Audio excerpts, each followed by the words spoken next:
The political landscape of 2026 is defined by two converging pressures: a massive concentration of wealth at the top and a steady erosion of constitutional protections.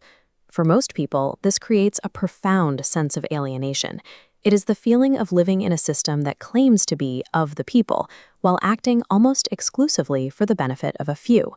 This raises a difficult question. How do citizens actually rescue a democracy that has stopped listening to them? To find an answer, we have to look back at a moment when early 20th century progressives took a specific, high-stakes stand against the same kind of institutional failure. In 1913, that failure was personified by Adelaide Branch. She was a vulnerable woman trapped by a system that had stripped her of her autonomy, locking her away in an oppressive, solitary environment. Rather than waiting for a policy shift, four reformers took immediate action. Upton Sinclair and Craig Sinclair, working with Dr. James and Agnes Warbasse, moved to physically extract Adelaide from the institution. This wasn't a transfer to another facility. The reformers took Adelaide into their own homes to provide the immediate safety the state refused to offer.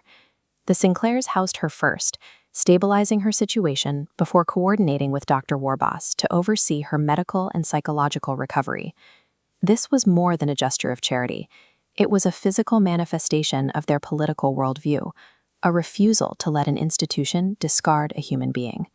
Upton Sinclair based his activism on a single observation: industrial exploitation, like the kind he documented at these Swift and Company pens, relied entirely on deception and the silence of a corrupted press. His wife, Craig Sinclair, focused the work on the internal side of liberation, arguing that true reform required women's psychological emancipation and the democratization of education.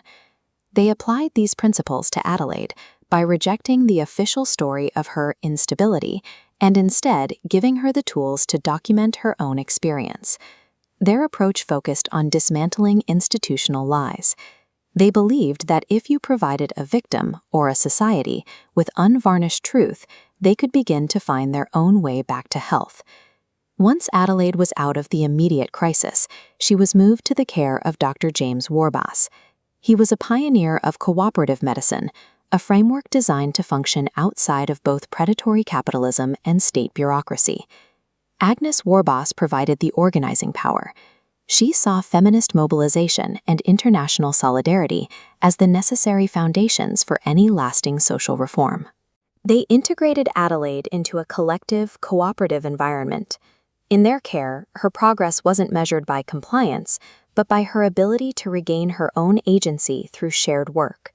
This letter captures the alliance between these two families. Their shared method combined truth-telling with medical and economic cooperation to rebuild a life that the system had tried to erase. These four reformers didn't just see Adelaide as an individual in trouble. They viewed the country itself as a patient suffering from the same systemic diseases. To treat a failing democracy, they proposed a specific three-part strategy: unvarnished truth to expose corruption, women's equality to ensure representation, and an economic system based on cooperation rather than competition. Upton Sinclair was clear that these changes could only be achieved and sustained if they were administered through the democratic process. Scaling up their work with Adelaide reveals their larger theory of change. Treating a nation's political disease requires the same direct, cooperative action they use to rescue a single woman. In 2026, this strategy offers a way to move past alienation. A new progressive era begins when citizens stop asking for permission and start building their own networks of power. The practical takeaways are clear.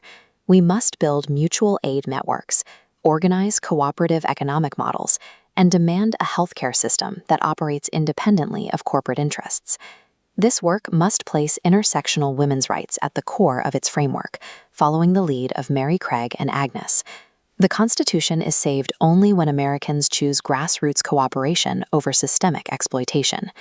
We protect our democracy by acting with the same directness and solidarity that four reformers once used to save a single life.